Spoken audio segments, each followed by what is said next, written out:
안녕하세요, 오돌입니다. 오늘도 영상을 시청해주셔서 감사합니다. 자, 여러분, 네이버가 드디어 당일 배송 서비스를 시작합니다. 자, 이뿐만이 아닙니다. 머지않아서 새벽 배송 서비스까지 선보일 예정입니다. 여러분, 혹시 네이버 쇼핑몰에서 물건을 구입하실 때 이 물건들이 잠시 후에 바로 도착하면 얼마나 좋을까 상상해 본 적이 있으실지도 모르겠는데요. 자, 이제는 정말로 당일 배송이 현실화된다라는 것입니다. 그런데 이뿐만이 아닙니다. 이 기사를 보며 느긋이 미소를 짓는 기업도 있지만 벌써부터 벌벌 떨기 시작하는 기업도 있다라는 것입니다. 자, 여러분의 시간을 아껴드리기 위해서 최대한 타이트하게 짧게 빠르게 한번 설명드려 보도록 하겠습니다. 자, 여러분, 네이버는 새벽 배송에 앞서서 당일 배송을 베타 테스트로 먼저 시작했습니다. 추후에 새벽 배송을 시작할 텐데요. 그때는 생필품을 중심으로 먼저 시작하고 분위기를 봐가면서 식품까지 확대할 것으로 예상되고 있어요. 자, 그런데 궁금한 게 있습니다. 아니, 네이버는 배송업체가 아니잖아요. 단순히 쇼핑몰 거래를 중개하는 중개업체이지 어떻게 배송업체도 아닌데 당일 배송을 한다라는 것이죠? 자, 정답은 CJ 대한통운에 있습니다. 네이버가요, CJ 대한통운이랑 손을 잡고 새로운 배송을 시작해요. 이를 위해서 최근에 대한통운 지분 투자까지 단행했다라는 것입니다. 자, 그동안 온라인 커머스 시장이 어땠습니까? 쿠팡이 국내 온라인 커머스 시장을 집어삼키듯이 성장하면서 무려 100개 이상의 물류센터를 확보해서 강력한 경쟁력을 갖추었습니다. 쿠팡은 주요 고객의 60% 이상이 물류센터로부터 10km 이내의 거리에 위치하고 있기 때문에 이 당일 배송 서비스에 가장 유리한 사업적 위치를 가져왔다라는 거예요. 자, 그런데 네이버 쇼핑은 어떻습니까? 또 나름의 강점을 가지고 있기는 합니다. 네이버는 네이버 페이를 통해서 국내 소상공인을 쓸어가다시피 네이버 쇼핑 안에 유치를 시켰죠. 여기서 더 나아가서 네이버 포인트까지 도입하면서 즉 소비자들에게 포인트를 모아서 돌려준다라는 강점으로 소비자들을 모두 휘어잡았습니다. 자, 하지만 이러한 네이버도 하지 못하는 것이 있으니 바로 당일 배송이었다라는 것입니다.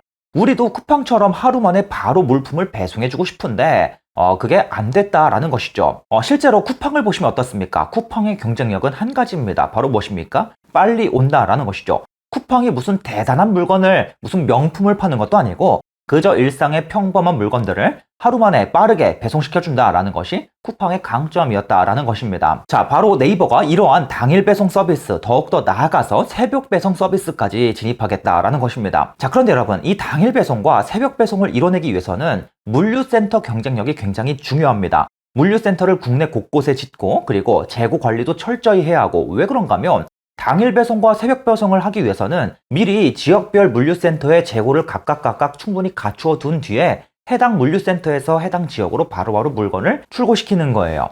그래서 재고 관리가 굉장히 중요한데 이 과정에서 첨단 인공지능 재고 관리 이러한 시스템들까지 총동원된다라는 것이죠. 자, 그렇다면 네이버가 왜 대한통운이랑 손을 잡았는가?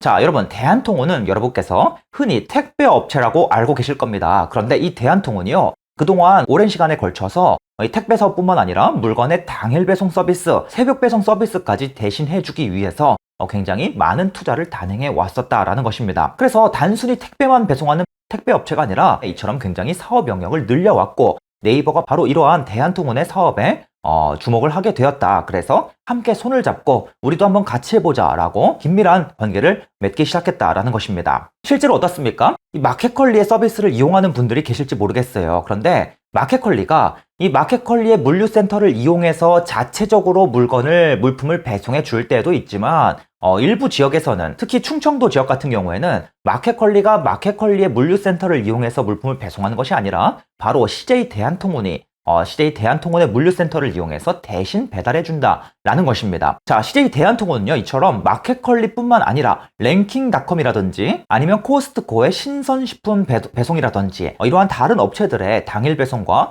새벽 배송 서비스를 계속해서 확대해 왔다라는 것입니다. 그리고 기존에는 충청도 지역을 중심으로 집중적으로 이러한 서비스를 진행해 왔다면 이제는 전국적으로 다른 지역까지 다 하겠어 라고 사업 영역을 계속해서 확대할 준비를 해왔다라는 것입니다. 자, 그런데 여러분, 이처럼 네이버와 대한통운이 손을 잡게 되니까 벌벌 떠는 기업이 있다라는 것입니다. 바로 누구겠습니까? 일단 첫 번째는 마켓컬리입니다.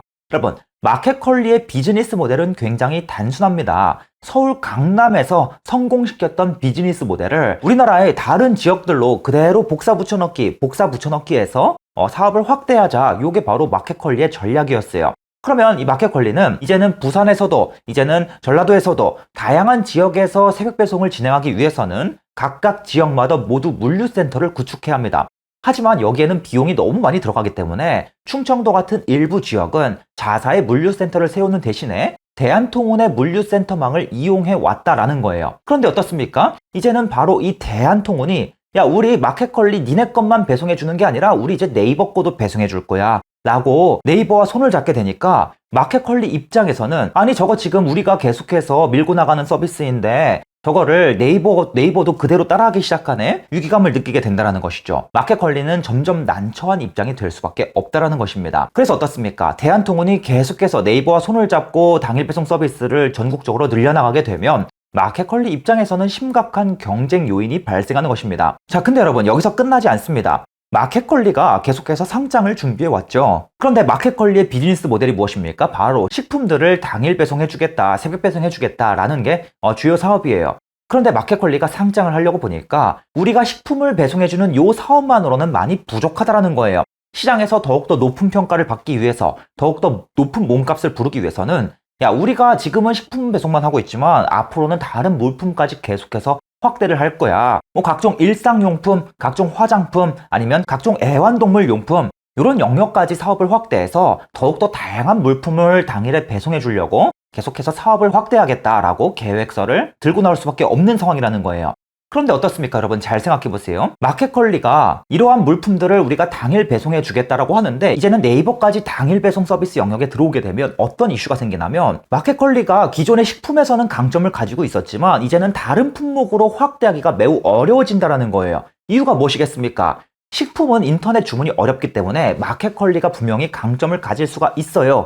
하지만 식품이 아니라 다른 물품들, 뭐 휴지, 화장품, 애완동물 간식 이런 것들은 원래 네이버가 더 강점을 갖고 있습니다. 그 이유가 무엇입니까? 네이버에서 최저가를 찾기 훨씬 더 쉽고 네이버 쇼핑에서 훨씬 더 저렴한 가격으로 제품을 공급하는 업체들이 굉장히 많이 있다는 것이죠. 그러니까 이 마켓컬리가 식품이 아니라 다른 영역으로 아무리 확대를 한다 하더라도 가격 경쟁력에서 네이버에게 밀릴 수밖에 없기 때문에 마켓컬리 입장에서는 기존의 식품만 문제가 터지는 것이 아니라 앞으로 계속해서 준비할 신사업도 확장이 점점 어려워진다라는 것입니다.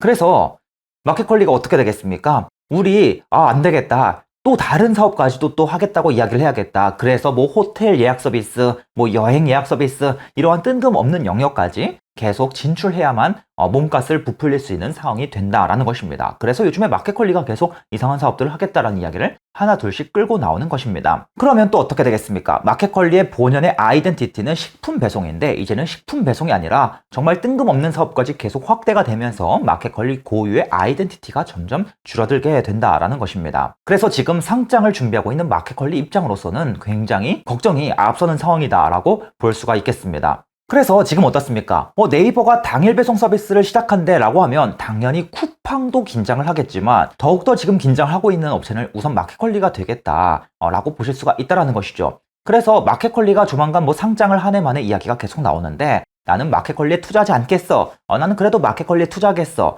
그런데 점점 이 마켓컬리에 투자하지 않겠어에 대한 이야기가 강해지는 이유도 이러한 변화들이 또 영향을 미치고 있는 것이다 라고 좀 생각을 해보실 수가 있겠습니다. 자, 참고로 조금만 더 말씀드리자면 쿠팡, 마켓컬리뿐만이 아닙니다. 뭐 SSG 같은 즉 쓱배송 서비스를 하고 있는 이마트와 신세계 같은 경우에도 걱정이 적지 않을 것입니다. 참고로 이마트의 쓱배송은 어떻게 이루어지냐면 이마트가 국내 곳곳에 지금 자리를 잡고 있잖아요. 이 기존에 있던 이마트 일부 구역을 물류센터로 전환을 해서 여기서 이제 수많은 직원분들께서 물건을 일일이 봉투에 담아 주신 다음에 각 지역의 당일 배송 서비스를 즉 쓱배송 서비스를 하고 있는 상황입니다. 그런데 이제는 네이버가 계속해서 물류센터를 확대하면서 당일 배송의 영역을 확대하게 되고 물품을 점점 확대하게 될수록 이마트 입장에서도 일부 영역을 뺏기는 꼴이 되기 때문에 지금 이마트 입장에서도 분명히 걱정이 있을 것이다 라고 좀 생각을 해볼 수 있겠습니다. 자, 그런데 지금 현 시점에서는 네이버가 이 당일 배송 서비스를 성공적으로 안착시킬지 더욱더 나아가서 새벽 배송 서비스까지 성공적으로 수행할 수 있을지 아직은 불투명한 상황이에요. 아직은 네이버 입장에서도 일단 들어가는 단계이기 때문에 성과가 나오기까지는 최소 수년의 시간이 필요할 겁니다. 자, 그런데 만약에 네이버가 정말로 이러한 당일 배송 서비스, 새벽 배송 서비스에서 성과를 내면서 네이버 쇼핑의 점유율을 점점 끌어올릴 수 있다면, 즉 쿠팡의 고객을 끌어오고 마켓컬리의 고객을 끌어오고 또 SSG의 고객을 끌어올 수 있다고 하면 당연히 이 네이버에서 결제를 시도하는 그러한 소비자들이 더욱더 많아지게 될 것이고, 네이버에서 결제 시스템을 담당하고 있는 NHN 한국사이버결제 같은 기업은 점차 미소를 띌 가능성이 높아지겠다라고 볼 수가 있겠습니다. 자, 그럼에도 불구하고 아직은 시간이 필요하기 때문에 이 유통업체들의 이 싸움이 점점 흥미진진해지는 그런 단계에 있다라고 볼 수가 있겠고, 저도 계속해서 후속 이슈들을 또 영상으로 빈번하게 업데이트해서 다뤄보도록 하겠습니다. 그동안 이커머스 시장이 어땠습니까? 굉장히 피 튀기는 경쟁이 활발하게 이루어져 왔죠. 이러한 경쟁이 아직 끝난 것이 아니라 사실은 이 당일 배송, 새벽 배송은 지금 이제 시작 단계에 있다. 그런데 이러한 변화를 이제는 네이버까지 또 들어와서 주도하고 있는 상황이다. 오늘 다룬 영상은요, 제가 기존에 블로그에 썼던 내용을 굉장히 축약해서 짧게 만든 영상이에요. 그래서 보다 상세한 내용은 제가 남겨드린 링크의 글에서 또 한번 확인해 주시면 감사드리겠습니다. 영상에서 다루지 못한 이야기들, 그리고 또 마켓컬리만의 강점이 있지 않아요? 이러한 생각에 대한 또 다른 이야기들도 굉장히 많은 내용들을 담아두었습니다. 꼭 한번 함께 확인해 주시기 바라겠습니다. 자, 그러면 또 더 알찬 내용으로 여러분께 인사드리도록 하겠습니다. 이상으로 호돌이었습니다. 감사합니다.